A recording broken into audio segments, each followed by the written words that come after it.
It's another angkas venture ulit tayo at para sa biyahe na ito ay samahan niyo akong puntahan ang isang sikat na park sa KM90. Pero bago ang lahat, please be reminded na laging maingat sa ating mga biyahe at ugaling i-check ang mga sasakyan lalong-lalo na kung mahaba ang ating magiging biyahe.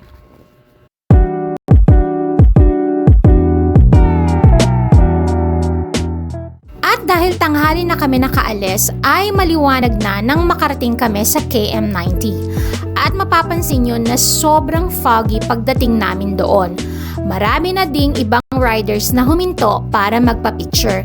At syempre hindi kami magpapahuli dyan. Dito tayo sa kabilang side na gano'n. Kasi andun yung welcome. Grabe yung fog. Eh, yung mga nakapagod. Puro umili sa ilalim.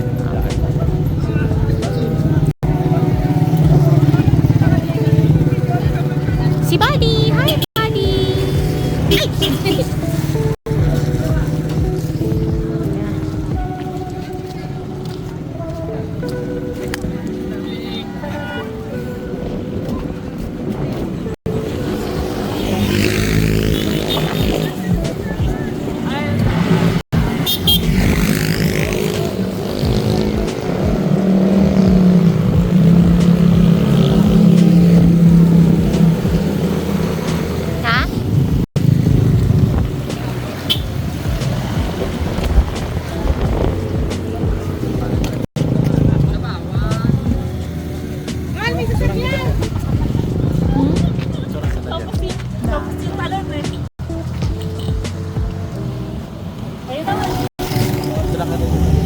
After naming magpa-picture ay dumiretso na kami sa restaurant para mag-breakfast dahil medyo mahaba-haba ang trekking namin sa loob ng Eco Park. And another thing is, hinihintay din namin na medyo mawala ang fog para mas makita ng maliwanag ang buong park. Oh, Meron ba? yung binabasa ko ang gabi yun, yung pinost ni Sir Yuji sa GC namin. May LP. Saan?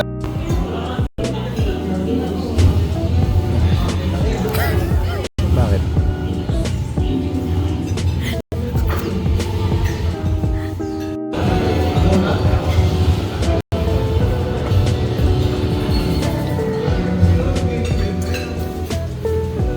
After naming kumain at magbayad ay nagpunta na kami sa loob ng park. Ang entrance fee ay 50 pesos lamang with unlimited lakad. And nakaka-amaze na merong hidden park right next to the restaurant lang. Very Instagrammable ang place kaya make sure na fully charge ang inyong mga phones and cameras.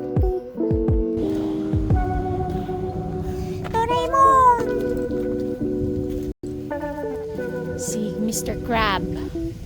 Hello Kitty. Mickey Mouse, Minnie Mouse. Ayun, hindi natin kilala. Alin? Ayun, Oo nga eh. Sino yun? Ang KM90 Eco Park and Restaurant offers overnight stay dahil meron silang mga cabins dito. You can also have your prenup shoot here para sa mga ikakasal na tight budget at naghahanap ng malapit na shooting location. You can inquire on their Facebook page KM90 Eco Park and Restaurant for more details.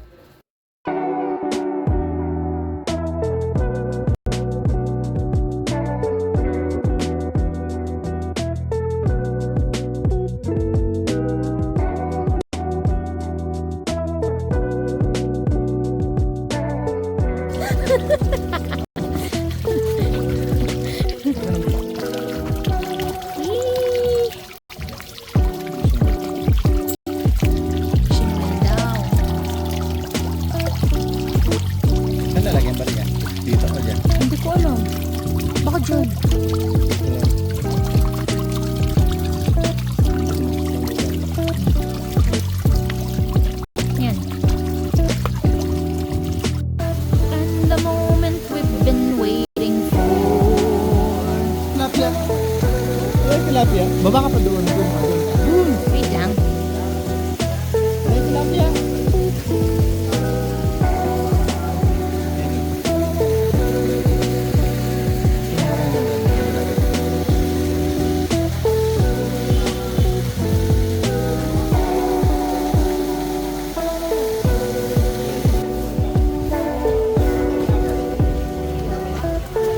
Ba't ka tinawag tong KM90?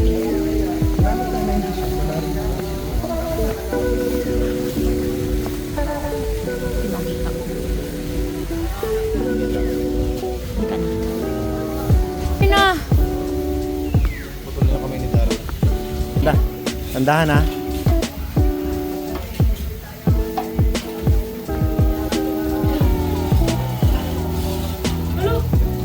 Siya tayo. Lotus yun yata.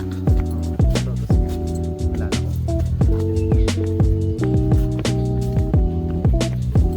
Nilaw talaga yung dahon o nanilaw na lang yun? Mas panda pala yan. So may pandang ano.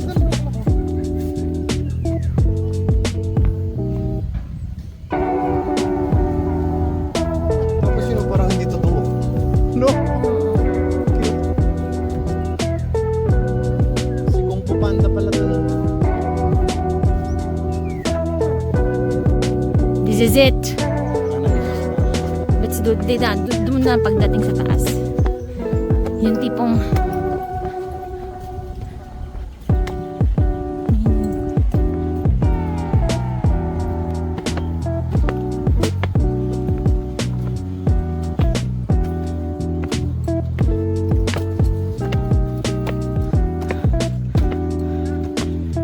Gila mo.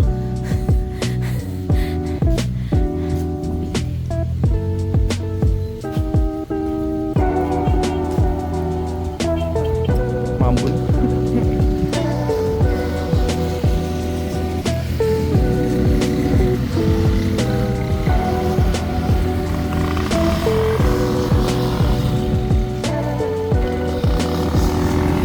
Ayan na, pagod na ako. Pagod na ako ang misang kasera nyo.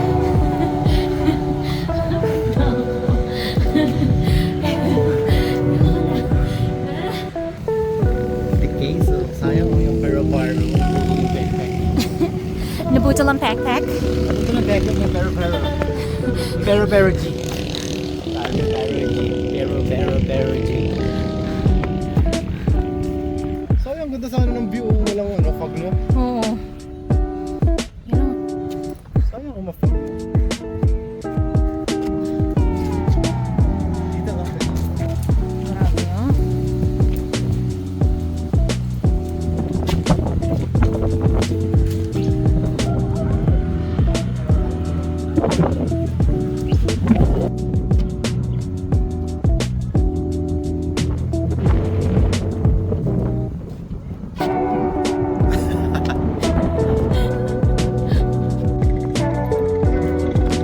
Ano yung tawag sa maliit na bahay? Habit. Habit pero yung bubong yan. Yero. Ay, kumain mo.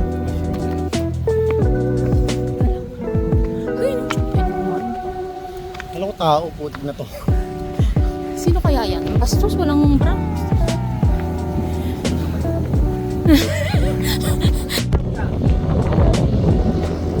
Yan, luminaw na. Nawala yung fog.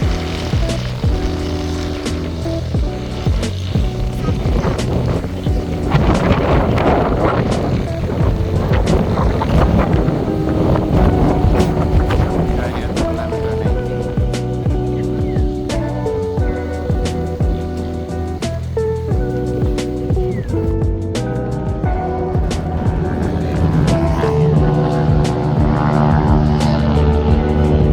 Ano to? Puno to ng kalamansi? Ay, hindi.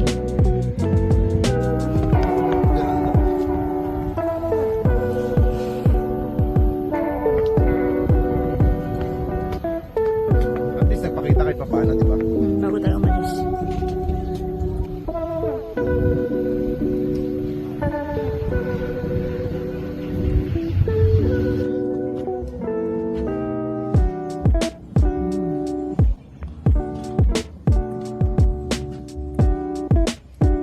Ay, so. May heart. pa dyan.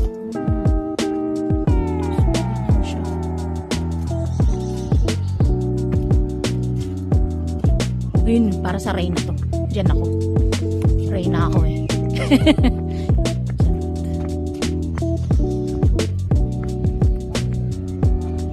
May ano pa oh, tree house. Meron pa dyan. Noel Church. Ganun pala.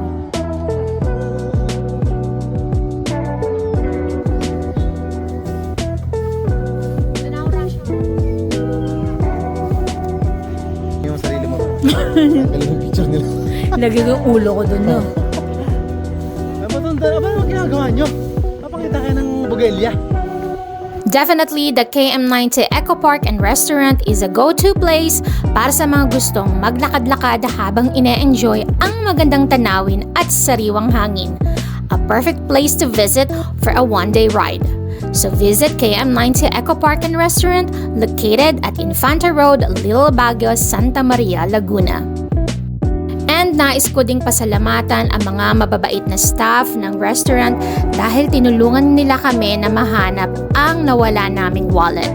We are very grateful dahil inalaw nyo kami na ma-check ang CCTV at maikot ulit ang Eco Park para mahanap ang wallet na in the end ay nalaglag lang pala sa upuan.